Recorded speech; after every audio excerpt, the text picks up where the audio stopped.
একটা কথা কি জানো তো, যে তোমার মেসেজের রিপ্লাই করে সাথে সাথেই, যে তোমার ফোন কলের উত্তর দেয় তাড়াতাড়ি, সে মোটেও সস্তা নয়। এর মানে এটা নয় কিন্তু তার কোনো কাজ নেই বা সে সবসময় ফ্রি থাকে। যখনই তোমার দরকার পড়ে তখনই তোমার সামনে এসে হাজির হয়, অনেক বেশি প্রায়োরিটি দেয়। তার মানে এটা নয় যে তার নিজস্ব কোনো ভ্যালু নেই।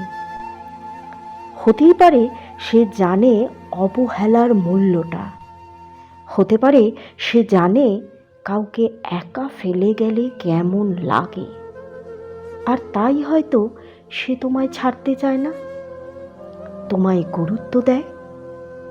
হতেই পারে সে তোমায় ভালোবাসে, সে বন্ধু হোক কিংবা প্রিয়জন। এইরকম মানুষকে গুরুত্ব দিতে শেখো।